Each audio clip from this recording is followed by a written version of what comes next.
Hi friends, இன்றைக்கி நம்ம சேனலில் என்ன பார்க்க போகிறோம் அப்படின்னு பார்த்தீங்கன்னா, மதுரை ஸ்பெஷல் பன் பரோட்டாவும் அப்புறம் அது கூட என்ன சைட் டிஷ் வைக்க போகிறேன்னு பார்க்குறீங்களா?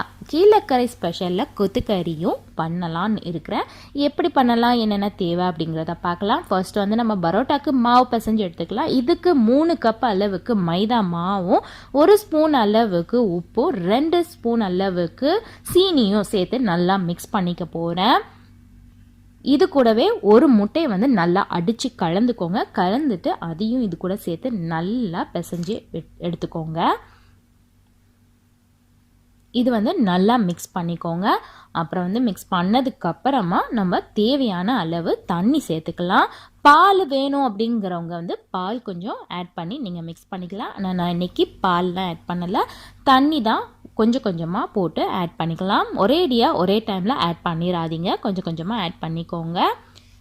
நல்லா வந்து மாவு வந்து ஒன்று சேர்ந்ததுக்கப்புறமா ஒட்டுற மாதிரி இருக்கும். நல்லா நீங்கள் பிசைய நல்லா ஒன்றா சேர்ந்து வந்துடும். ஓரளவுக்கு சேர்ந்ததுக்கப்புறமா கொஞ்சமாக ஆயில் போட்டு நல்லா பிசைஞ்சிக்கோங்க. ஆயில் போடுறதுனால நம்மளுக்கு நல்லா ஒட்டாமல் நல்லா வரும். இப்போது பார்த்தீங்கன்னா தெரியும், நல்லா பவுலில் எல்லாமே ஒட்டாத அளவுக்கு நல்லா ஒன்றா சேர்ந்து வந்ததுக்கப்புறமா இதை வந்து ஆயில் அப்ளை பண்ணிவிட்டு கொஞ்ச நேரம் நம்ம அப்படியே ஊற வச்சிடலாம். இது ஊறிட்டு இருக்கவே சரி, நம்ம கீமாக்கு வந்து ரெடி பண்ணலாம். குக்கரில் கொஞ்சம் நல்லெண்ணெய் ஊற்றிக்க போகிறேன். இது என்ன இலை அப்படின்னு பார்த்தீங்கன்னா ரம்ப இலை, அதாவது இங்கிலீஷில் பாண்டன் லீவ்ஸ்ன்னு சொல்லுவாங்க. இந்த இலை போட்டதுனா நல்ல வாசனையாக இருக்கும். எங்கள் ஊரில் கறிலாம் தாளிக்கும் போது இந்த இலை போட்டு தான் தாளிப்பாங்க. ரொம்ப சூப்பராக இருக்கும். என் வீட்லேயே இந்த இலை இருக்கிறதுனால எனக்கு ரொம்ப யூஸ்ஃபுல்லாக இருக்குது. அப்புறம் பட்டை, கிராம்பு, ஏலக்காய் இதையும் வந்து நம்ம ஆயிலில் கொஞ்சம் வறுத்ததுக்கப்புறமா 2 வெங்காயம் பெரிய வெங்காயமாக நான் கட் பண்ணி எடுத்திருக்கேன். கிரேவிக்கு ஏற்ற மாதிரி சேர்த்துக்கோங்க. அப்புறம் இது கூடவே ஒரு பச்சை மிளகாவும் கொஞ்சமாக கருவேப்பிலையும் சேர்த்துக்கிறேன். எல்லாத்தையும் கொஞ்ச நேரம் வதக்குனதுக்கப்புறமா இஞ்சி பூண்டு பேஸ்ட்டு சேர்த்துக்கிறேன். இதையும் நல்லா வந்து பச்சை வாடை போகிற அளவுக்கு நல்லா வதக்கிக்கோங்க. அப்புறம் இதில் ஒரு தக்காளி வந்து சேர்த்துக்கிறேன். தக்காளியும் நல்லா வதங்கட்டும். இதுக்கப்புறமா இது கூட கல் உப்பு, கொஞ்சமாக கல் உப்பும், அதுக்கப்புறம் மிளகாத்தூள் தேவையான அளவு காரத்துக்கு ஏற்ற மாதிரி நீங்கள் சேர்த்துக்கோங்க. இது கூடவே வந்து கரம் மசாலா கொஞ்சம் சேர்த்துக்கிறேன். இது எல்லாத்தையுமே நல்லா வதக்கிக்கலாம். வதக்கிட்டு நான் இன்றைக்கி கறி வந்து கழுவி நான் வந்து மிக்சியில் கறி தான் எடுத்திருக்கேன். கறியை வந்து நல்லா கழுவிட்டு மிக்சியில் ஒரு பல்ஸ் பண்ணி எடுத்திருக்கேன். நீங்கள் வந்து டேரெக்டாக கொத்துக்கறி ரெடிமேடாகவே வந்து வெளியே கிடைக்கும், நம்ம அப்படியும் வாங்கி செய்யலாம். ஆனால் இன்றைக்கி என்கிட்ட கறி இருந்தது, ஸோ நான் கறியை தான் வந்து நல்லா நானே மிக்சியில் வந்து பல்ஸ் பண்ணி எடுத்துக்கிட்டேன். இப்போ பார்த்திங்கன்னா நல்லா வந்து இதை கொஞ்சம் நேரம் வந்து ஆயிலில் இந்த மாதிரி வதக்கிட்டு அதுக்கப்புறம் இது கூட வந்து பட்டாணி இருக்கு இல்லையா, பட்டாணி வந்து பச்சை பட்டாணி சேர்த்துக்கோங்க. ஃப்ரெஷ் பட்டாணியாக இருந்தால் நீங்கள் டைரெக்டாக அப்படி சேர்த்துக்கலாம். இது வந்து காஞ்ச பட்டாணி. நான் வந்து இதை நல்லா ஊற வச்சுட்டேன். நீங்கள் காலையில் செய்ய போகிறீங்க அப்படின்னா நைட்டே வந்து நல்லா ஊற வச்சுடுங்க. அப்போ தான் அது வந்து நல்லா வேகும். இல்லைன்னா டைம் எடுக்கும், ரொம்ப நேரம் எடுக்கும் உங்களுக்கு வந்து அது வேகிறதுக்கு. இது கூட வந்து மசாலா தூள் என்ன சேர்க்குறேன்னு பார்த்தீங்கன்னா, ஜீரகத்தூள் 1 ஸ்பூன் அளவுக்கும் கொத்தமல்லி தூள் வந்து 2 ஸ்பூன் அளவுக்கு சேர்த்துருக்கேன். என்னோட ஜீரகத்தூள் கொத்தமல்லி தூளில் மஞ்சள், மிளகு, கொஞ்சம் சோம்பெல்லாம் சேர்ந்துருக்கு. இதை வந்து நம்ம உங்ககிட்ட கறி மசாலா தூள் இருக்கும், அந்த மசாலாவே நீங்கள் ஆட் பண்ணிக்கலாம். ஆட் பண்ணிவிட்டு இதை வந்து கொஞ்ச நேரம் நல்லா வதக்கிட்டு இது கூட வந்து நான் தண்ணியாக 2வது தேங்காய் பால் எடுத்து வச்சுருக்கேன். அதாவது ஃபஸ்ட்டு பால் எடுத்து நான் வச்சுருக்கேன், அதை வந்து லாஸ்ட்டாக தான் வந்து ஆட் பண்ணுவேன். இது வந்து 2வது பாலாக நம்ம எடுத்து வச்சுருக்கோம் இல்லையா, அதை நான் வந்து இதில் ஊற்றி நல்லா வந்து கொதி வந்ததுக்கப்புறமா விசில் போட போகிறேன். ஒரு 2 விசில் வந்து விட்டு எடுத்துக்கலாம்.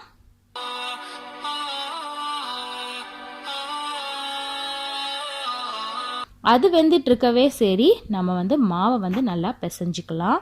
நல்லா வந்து மாவை அழுத்தம் கொடுத்து பிசைஞ்சிக்கோங்க. இந்த மாதிரி நீங்கள் நல்லா பிசைய வந்து மாவு வந்து நல்லா சாஃப்டாகவும் நல்லா இழுத்து கொடுக்கும் உங்களுக்கு. ஸோ நல்லா பிசைஞ்சு எடுத்துக்கோங்க.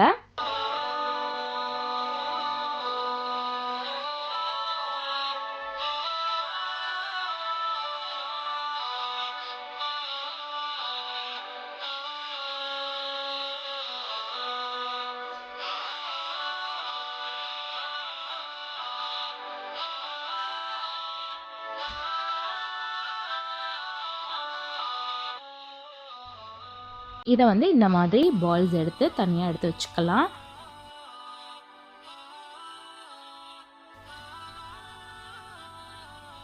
இந்த மாதிரி எல்லாத்தையும் வந்து நம்ம பால்ஸ் போட்டு எடுத்து வச்சுக்க போகிறோம். நம்ம இதில் வந்து 3 கப் அளவுக்கு நான் மாவு எடுத்திருக்கேன். இந்த மாவு வந்து கரெக்டாக 3 கப்புக்கு வந்து 8 பரோட்டா கிட்ட வரும். ரொம்ப தாராளமாகவே இருக்கும் அது எங்களுக்கு. இதை வந்து ஆயில் அப்ளை பண்ணிவிட்டு ஒரு பவுலில் எடுத்து வச்சுக்க போகிறேன். இதில் வந்து ஒரு இதை மட்டும் எடுத்துகிட்டு இப்போ வந்து இந்த மாதிரி நல்லா வளர்த்து எடுத்துக்கோங்க. ஆயில் வச்சு வளர்த்திங்க அப்படின்னா நல்லா ஸ்ட்ரெச் ஆகும், உங்களுக்கு ரொம்ப ஈஸியாக இருக்கும். இதுக்கு வந்து மாவு வச்சு நம்ம வளர்த்தா வந்து ஸ்ட்ரெச் ஆகுறது கஷ்டமாக இருக்கும். ஸோ நீங்கள் ஆயில் இடையில நீங்கள் தடவிட்டு ஸ்ட்ரெச் பண்ணிங்க அப்படின்னா நல்லா இழுத்து கொடுக்கும். கீழே ஆயில் தடவுறதுனால ஒட்டாமல் நம்மளுக்கு நல்லா வரும். இதுக்கு வந்து ஷேப்லாம் ரொம்ப முக்கியம் இல்லைங்க. எவ்வளோக்கு எவ்வளோ உங்களால் வளர்க்க முடியுமோ அந்த மாதிரி நல்லா இழுத்து வளர்த்து விட்டுக்கோங்க. நல்லா இந்த மாதிரி தின்னாக இருக்கணும். இதுக்கு மேலே கொஞ்சமாக நான் ஆயில் அப்ளை பண்ணிட்டு லைட்டாக மாவை வந்து ஸ்ப்ரிங்கிள் பண்ணிக்கிறேன். ரொம்ப மாவு போட்டுற வேண்டாம். அதுக்கப்புறம் இந்த மாதிரி ஒரு கார்னரில் இருந்து நீங்கள் இந்த மாதிரி எடுத்தீங்க அப்படின்னா நல்லா லேஸாக உங்களுக்கு கிடைக்கும். இதை வந்து ரொம்ப அழுத்தம் கொடுக்காம இந்த மாதிரி சுற்றி எடுத்துக்கோங்க. ஸோ உள்ளே வந்து ஏர் பபிள்ஸ்லாம் நல்லா ஃபார்ம் ஆகிருக்கணும். அந்த மாதிரி ஏர் பபிள்ஸ் ஃபார்ம் ஆச்சு அப்படின்னா தான் உங்களோட பரோட்டா சாஃப்டாகவும் உள்ளே வந்து நல்லா வேகவும் செய்யும். இந்த மாதிரி எல்லாத்தையும் நம்ம ரெடி பண்ணி எடுத்து வச்சுக்கலாம். எல்லா மாவையும் நான் இதே மாதிரி ரெடி பண்ணிக்க போகிறேன்.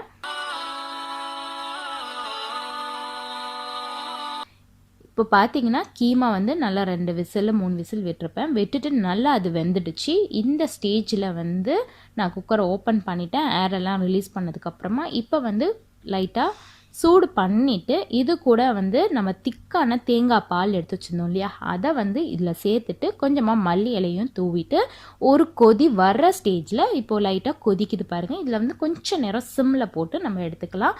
அதுக்கப்புறமா நம்ம ஆஃப் பண்ணிட வேண்டியது தான். அவ்வளோதான், நம்மளோட கீமா வந்து ரெடி ஆயிடுச்சு.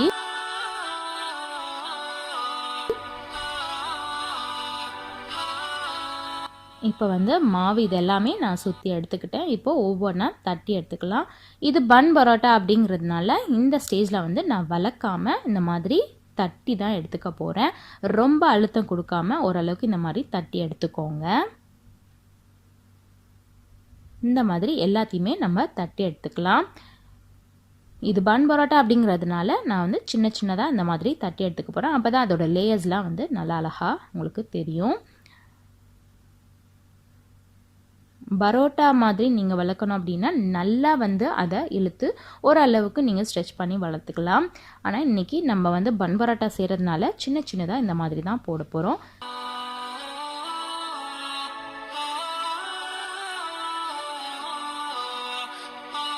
இப்போ வந்து தோசை கல்லில் வந்து கொஞ்சம் நல்லாவே ஆயில் ஊற்றிக்கலாம். நல்லா ஆயில் ஊற்றணும் அப்படின்னா தான் இந்த பரோட்டா வந்து உள்ளெல்லாம் கொஞ்சம் நல்லா வேகும். ஸோ வந்து போட்டுக்கோங்க. இப்போ வந்து பரோட்டா எல்லாத்தையும் வந்து 4 பரோட்டாவையும் ஒரே டைம்லேயே நான் போட்டுக்கிறேன். மீடியமான ஃப்ளேமில் வச்சே பரோட்டாவை நீங்கள் வந்து சுட்டெடுங்க. ஏன்னா ரொம்ப ஹையாக வச்சிட்டிங்க அப்படின்னா வெளியே வந்து கருவிடும், உள்ளே வேகவே செய்யாது. ஸோ ரொம்ப மீடியமான ஃப்ளேமில் வச்சே வந்து இந்த மாதிரி எடுங்க. ஆயில் வந்து கொஞ்சம் நல்லாவே போட்டு நீங்கள் வந்து பரோட்டா சுட்டால் மட்டும்தான் இது வந்து உள்ளே நல்லா வெந்து நல்லாவும் இருக்கும். இல்லைன்னா போக போக ரொம்ப ட்ரை ஆகிடும்.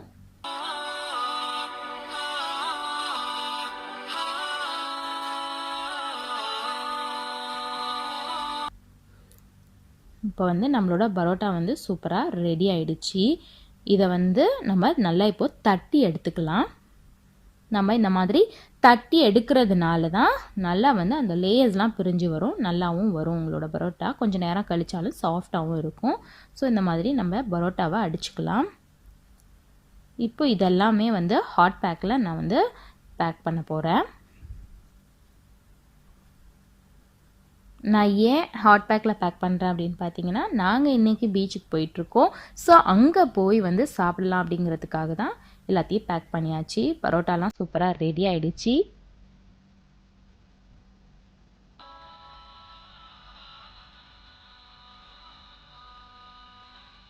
இந்த மாதிரி அடுத்த செட்டும் நான் போட்டு எடுத்துக்கிட்டேன்.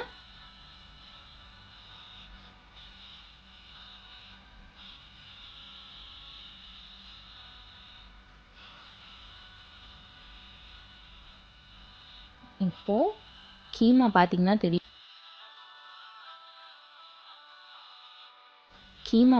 தெரியும். இதில் எவ்வளோ ஆயில் விட்டு வந்திருக்கு அப்படின்னு பாருங்கள். நம்மளோட கீமாவும் பரோட்டாவும் சூப்பராக ரெடி ஆயிடுச்சு. பார்த்திங்கன்னா தெரியும் நல்லா எம்மியாக நம்மளோட கீமா வந்து பட்டாணி போட்டு சூப்பராக இருக்குது.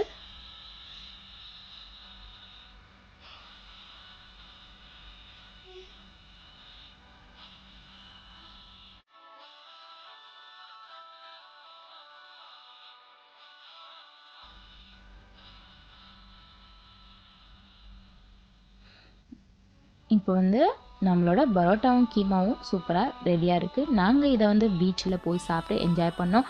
நீங்களும் இதை ட்ரை பண்ணி பார்த்துட்டு எப்படி இருந்துச்சு அப்படிங்கிறத எங்கள் கூட ஷேர் பண்ணுங்கள். தேங்க்யூ.